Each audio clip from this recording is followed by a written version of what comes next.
How's it going, everybody? Coach Brock here with Backstop Built. Today in this video, you're going to see an exact roadmap of where most of you guys fall under within your career and exactly how to navigate that, some of the things holding you back. This is going to be super helpful if you've never understood why you're not getting closer towards your goals and dreams, wondering how close you actually are, and some of the things in between there that you should be doing.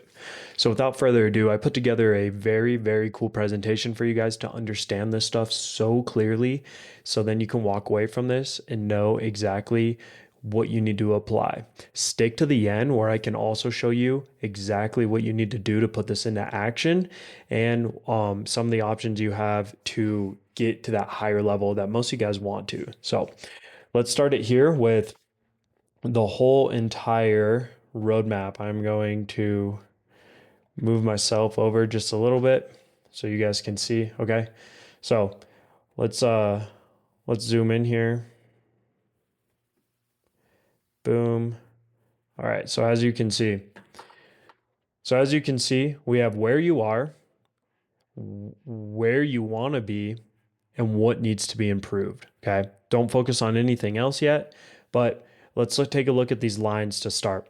So overall, what most people want to do, or players, is jump all the way to where you want to be. Okay. So that is directly, the goals, dreams we have in just getting there. Now, the most important part is this yellow square right here of what needs improved, because this is also going to be what is holding you back and, some of the things you're lacking. But without further ado, we're going to get into this presentation and go through, each of these main three squares and everything that falls underneath it. So let's start over here and where you are. Okay, so for most of you guys, you're going to fall into a certain bucket of categories. As a coach, I've seen this with most players. So first one is going to be like you're training, but you're not standing out. Okay. And there's a bunch of different reasons for that. It could be you're only seeing a coach 1 hour a week, you're not getting enough attention, you're only doing group work with your team. So you're only relying on group work that everyone else is getting, maybe once or twice a week with a coach of yours, thinking that's going to take you to the next level. Or another one is you're just figuring it all out on your own. So you're going on Instagram, trying to find drills, trying to do stuff at your home. You have that grind, you want to grind, but you have no structure, okay? So that is the biggest three issues I see within this first bullet point is training but not standing out. Now, another one for why you aren't where you want to be, maybe you have that skill or maybe you even don't, but regardless, a lot of you guys have no real recruiting plan. And this isn't necessarily on you because the recruiting process can be it can be marketed and very, portrayed as complicated, things like that. So a lot of people don't even start it and they just go the route of, well, if I got so good, everyone's going to find me.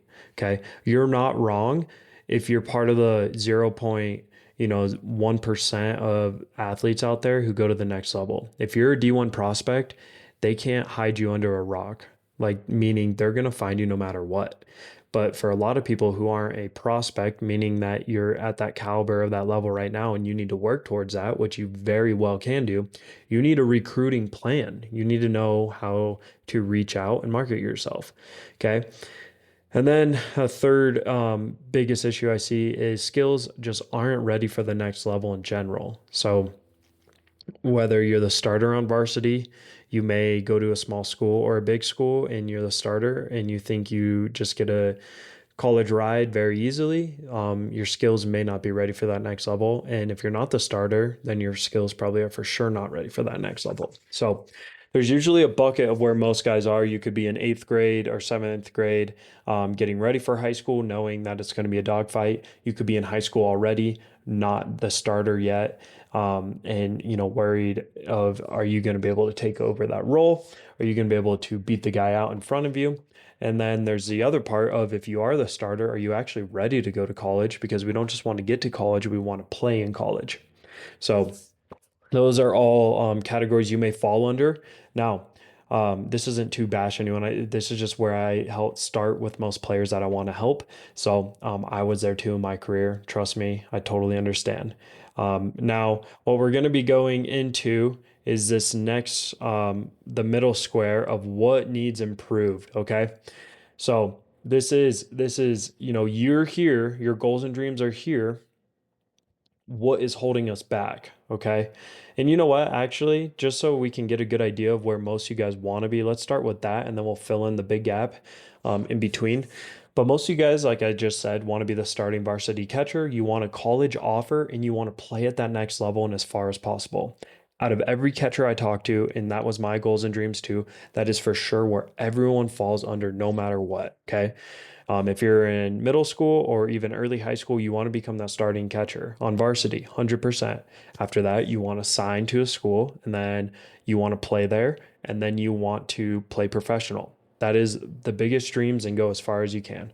I love it, but that takes work because where you are in that red square is not ready for these goals and dreams for this blessing, so to speak. So, the whole point of this video is going to be us going over everything in between that you need to be working on. Okay. So when we look at this diagram I set up for what skills need to be improved, I put it into two different groups. Okay. We have skills to develop, and then we have marketing yourself. So what this means is you need to actually have the skills coaches are looking for, which is this one right here, skills to develop. And then you also need to know how to market those skills. One without the other is useless. So it is very important to understand what we're trying to achieve here and how important each complement each other in a way of getting to that next level. We're going to start with skills to develop. Okay. So this is, what's holding you back, in your actual skills, you as a catcher, going from that next level. Now, when we go here, okay, what we're going to be focusing on is there's two buckets for skills to develop. There's mental intangibles, which are things you can't really touch. You don't really have a stat for necessarily. And then there's physical attributes. Let's start with physical attributes. I'm going to zoom in on this so we can really, really see exactly what I'm talking about. But when we start here, I like to start with body makeup. And this is just how God gifted you, how big you are, how tall you are, how much you weigh right now, things like that. So that is an attribute. And if you are a very small kid, that is one of your biggest priorities to go forward. If you're a very overweight kid, that is another priority to go over as well, to be an ideal makeup for who you are.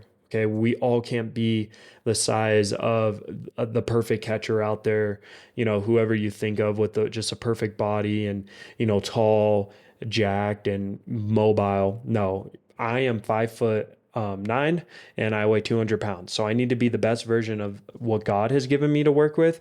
And you need to identify that for yourself. Some of you guys can't control the height, which none of us can, but you can control if you gain healthy weight. Okay. Healthy weight that's going to help you be a better catcher. Now let's go into blocking.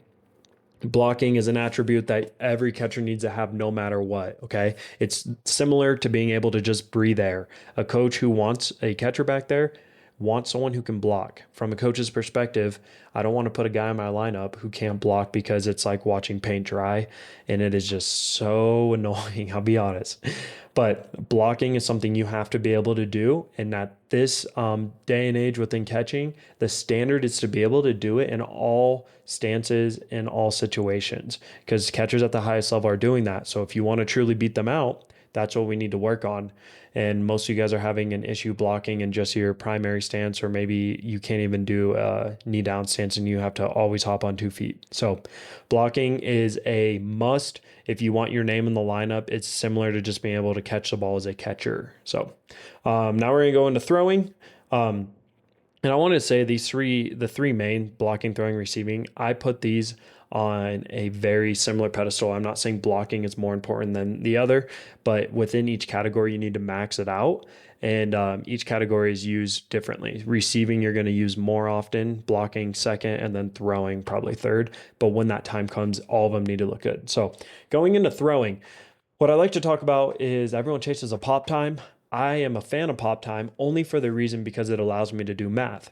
If a runner gets a lead and he has a certain distance that he can run, let's say he can run from his lead to second base in 3.4 seconds, and our pop time is a 1.8 and the pitcher's delivery is a 1.6. That gives us, what is that? That's 4.2 seconds for us to be able to throw him out. We're going to miss him every time. So our pitcher needs to be quicker at that point, or we need to be quicker, but it's pretty hard to get quicker than, something like a 1.8. So at that point, now we know we are giving our team the best shot with our pop time.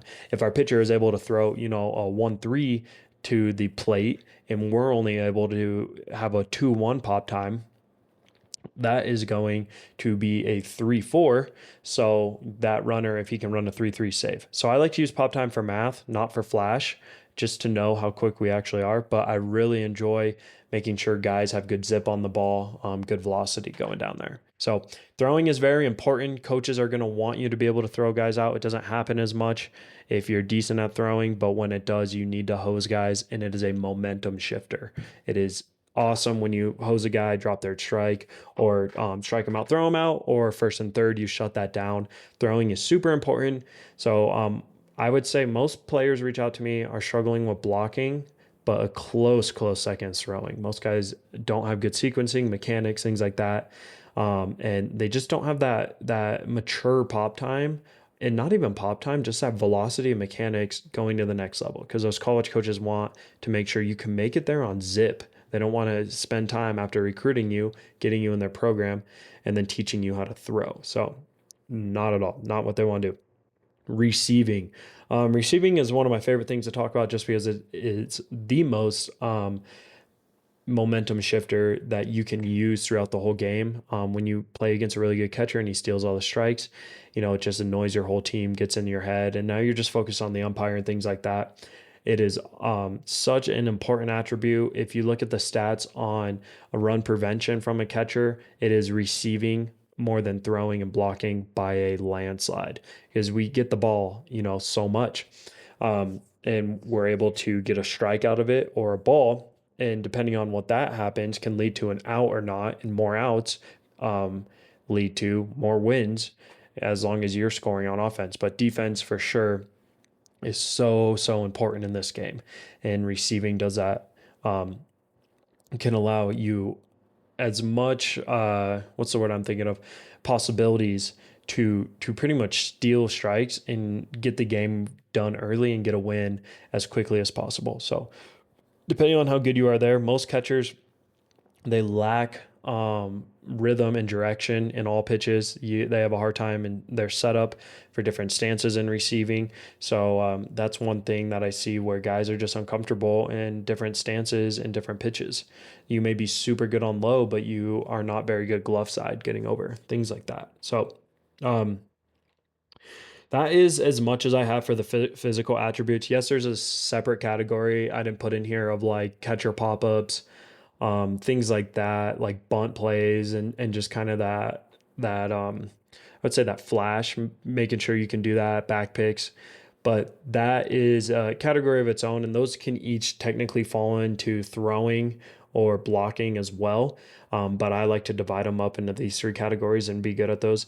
But yes, you need to be good at all those other things, 100%. So now let's go into the other part that you need developed, which is the mental intangibles. This is something that for some reason a lot of catching coaches don't really talk about, and not a lot of coaches talk about in general. But this is probably the most important thing for you guys to understand of what is holding you back. So yes, in the process of getting seen by a college coach, they're going to want to see your physical attributes. Like they're going to want to check those lists or mark those boxes right away. Like, okay, yes, he can block. Yeah, he has a pretty good pop time. Boom. He looks good receiving. That gets your foot in the door. Now, the things that they really want and why they're going to want to recruit you because you are unique is how you do these things in your own unique manner. Okay. So, pitch calling, very, very important. A lot of coaches at the next level will wire into you, but they don't necessarily have to do that each pitch if you're on the same page, and communication can be way easier so long you have proved to them that I call a good game. I personally, before all the remotes and stuff and the connection was brought up, I called all my own games, and all my coaches trust me. I still had their signals in case it was like a do or die situation and they were like, hey, I really want you to go curveball. So we knew things like that, but I always called my own game. And honestly, it was my favorite part of catching. It felt like I had control whether our team won or lost, depending on how good I got out. So pitch calling is huge. Don't just rely on your coach to do it. Definitely ask him like, hey, I want to call the game. Do you mind if I learn how to do it? And if he says no, shame on him because you're trying to learn. But yeah, depending on how you do pitch calling, your team can win way more than you just going out there with no plan. So next one's leadership / mentality. What is your mentality back there? Like, do you want to be the leader? Are you the leader? Does your team respect you? That is so huge. We're a catcher. We're looking out at everyone. They're looking at us.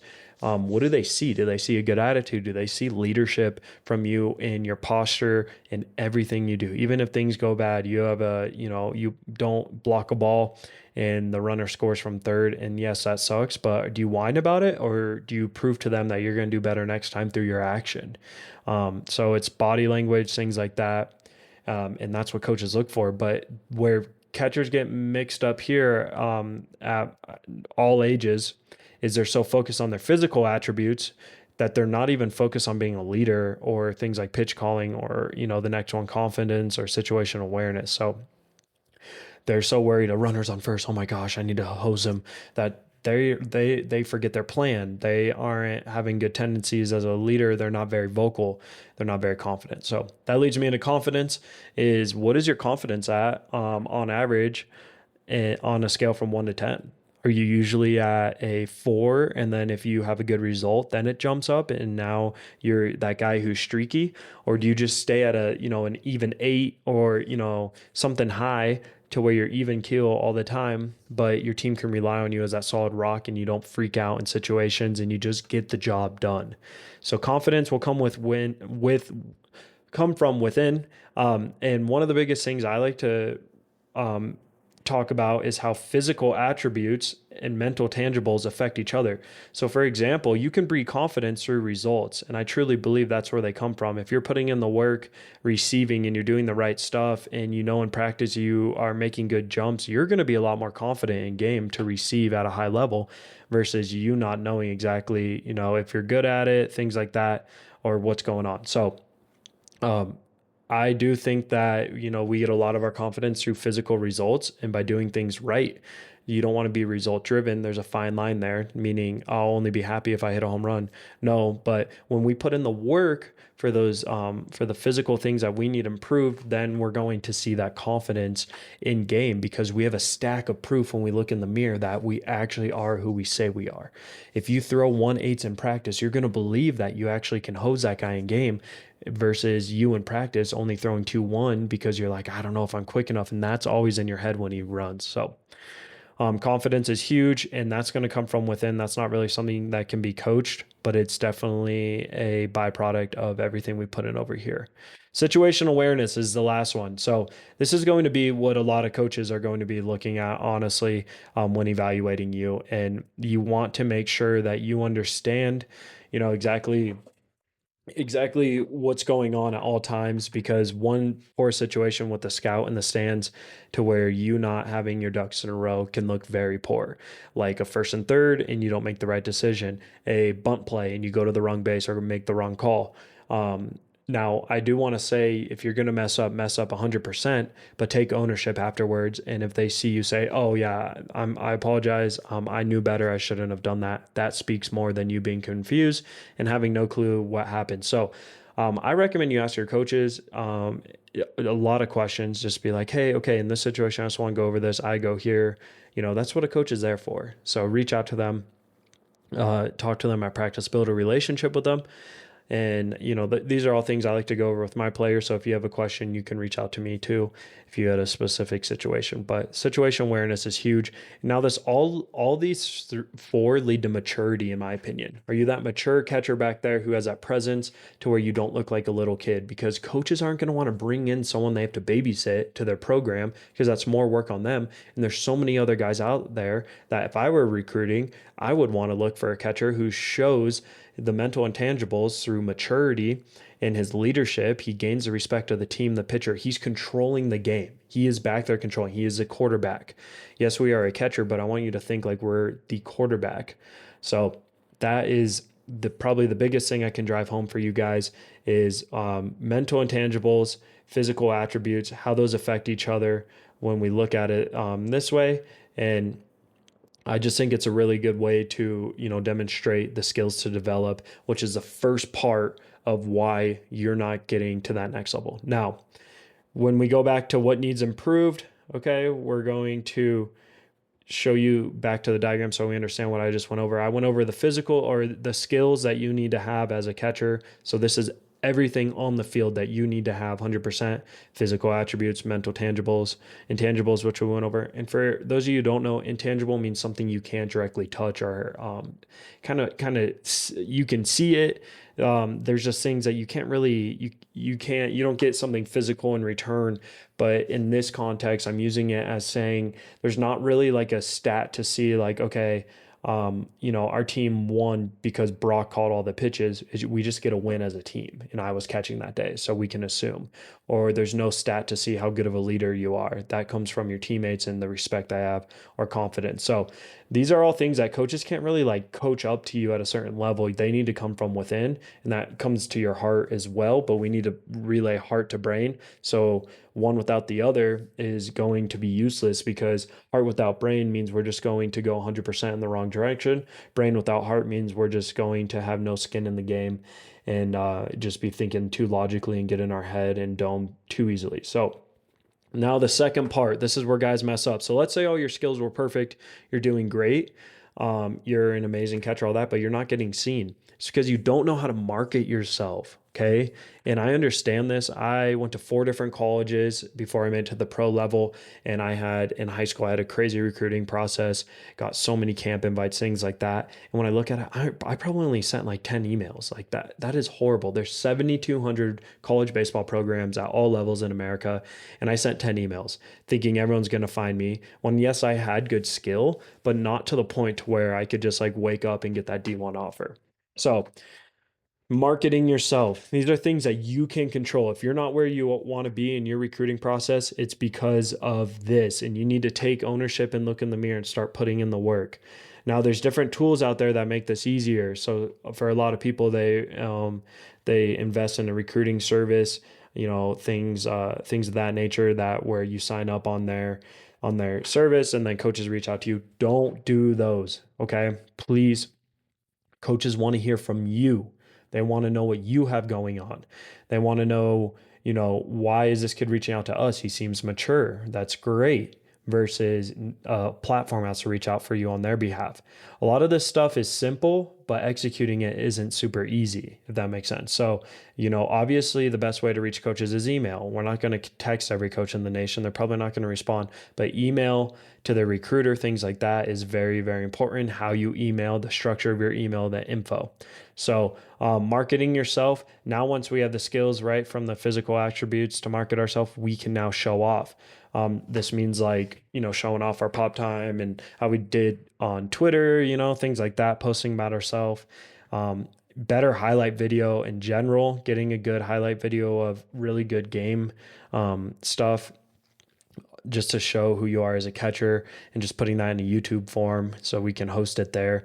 That is very, very important. So then that can always be attached to your emails, because why just email a coach if you have nothing to show? He's just going off of words. And just remember, coaches are getting hundreds of emails a day. What makes yours stand out? So that's the next part, is solid outreach. How do you know how to reach out? How do you know what to say in your email and things like that? Or do you just sound like you're putting it together? Because a coach is going to smell it from a mile away, and it's going to show maturity depending on how well you can email, things like that. So finding coaches' contacts is huge. This is probably what takes the most time and why people get discouraged. You don't know how to find them. Okay. That is it's time consuming, things like that. 100%. And it honestly just sucks because then you find the school you like and then you go on their website, coaches' emails, and on there, what do I do? Now you're searching up his name, you're trying to find all this stuff, and then you just settle for like maybe an Instagram DM if you can find it, that we all know he's not going to respond. So you need to have a solid list of the coaches contacts you want to do so you can honestly work towards reaching out to thousands of schools. Yes, thousands, because it's a numbers game. If only 20% of those schools reach out, you still will have hundreds of coaches reaching back. And if 20% of that, offers you to visit their school, now you still have about 100 200 schools reaching out. And then if only 20% of that actually likes you, now you still have 30 options for schools, which is insane. So it's a numbers game, but it starts with how you reach out at first. Now the second one is nurture and discernment. Discernment means like, okay, does this coach actually want me? Am I a good fit for him or no? Once he responds, has he responded back? Okay, maybe it's time to move on. So just kind of have that feel. Is the camp he's inviting me to just a money grab, or does he actually want me to get better? Things like that. So that is a huge one for you to know, but also you want to nurture no matter what until you're pretty much told no, or you can see for sure that it's not a good fit. And nurture means, follow back up. Hey, I'm playing here this weekend. Would love to come out, things like that. And part of your outreach, these go together, is like making sure they have the right major you want to go in. So these are all things that show maturity. I'm trying to hit this home so you guys understand that, there's a lot that coaches are looking at you. And I didn't realize it in high school, but now being a coach, I can see it, or even in college and middle school. But I could see how easily you could tell if a kid is mature or not, and if he has his ducks in a row, and if you want to bring him in. And a lot of it doesn't even have to go with physical skills. That's just like the cherry on top. But this is the overview for what needs to improve. If you're looking at this like, holy crap, that's a lot, you're right. It is a lot. But your dreams require a lot for where you want to go. Okay. So you can all day just say, well, one day a week I work on blocking. Look at everything else I just showed you, okay? And be honest with yourself. Are you actually doing this stuff? Are you just going home, doing your homework, going to practice, coming home and knowing like, okay, I probably should be working on this? I bet it's the second option, and that's okay because catching is so in depth. There's so much to it. Guys, this is just scratching the surface. I was going to make bullet points or more branches off of all these, and I was like, it's going to be way too much. So the info I have and things like that is even more in depth. And the better you get at all these, the more you're going to have this chance of going here where you want to be. Okay. Whether that's starting varsity catcher, making varsity, getting into the college level, playing at the college level, getting into the pro level, playing at the pro level. Playing is different than getting there. We want to 100% play there. And it starts with getting there. So this stuff will get us there.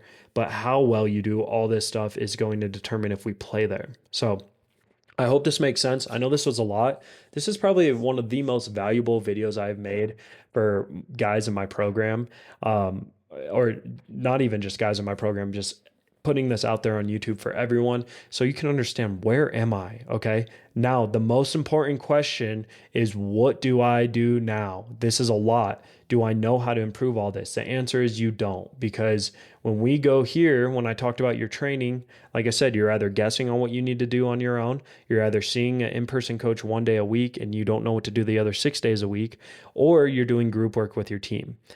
That is not a direct plan to actually improve on all of these things, okay? Blocking, throwing, receiving, body makeup, the pitch calling, the marketing yourself. That is not a plan. That is just hoping and guessing. And I am here to tell you truthfully that you're going to be upset at the end of the road because you're not going to get where your goals and dreams are, because this is what it requires. And I think you know that, but you just need to be told that. So that leads me into, my program. Want to map this out for yourself. book a call with me. Okay. That's what I do. I go over things with guys because in my program, as you've probably seen, the Backstop Built training program, what I do is I realize that players need to focus on all this. So we work and we're able to work together for about 30 minutes each day to improve your physical skills. I have the best resource for every college coach's contact info out there through a recruiting software that shows you how to do it. Okay. It doesn't do it for you. And it's very, very simple. It helps you put together emails. And then it is very simple to go through and, send them to all the coaches that you have availability to their contact because they want to hear from you 100%. But within the program itself, that's why I specialize in improving the physical skills and then making sure that those breed confidence to the mental skills. That is why I built my program.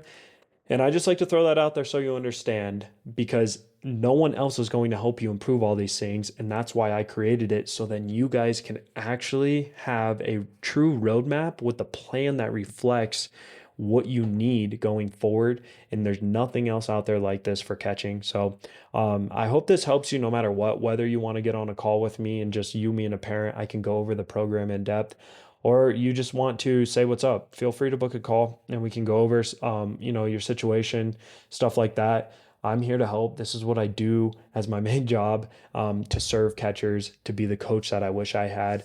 I hope this video helps you guys a lot. And this is a lot of value packed that I'm just pouring out there for free so you guys can understand it. But don't be hard on yourself. There's a way, there's a plan, and there's people willing to help, and I'm one of those. So without further ado, thank you for watching and tuning in. God bless and stay the course.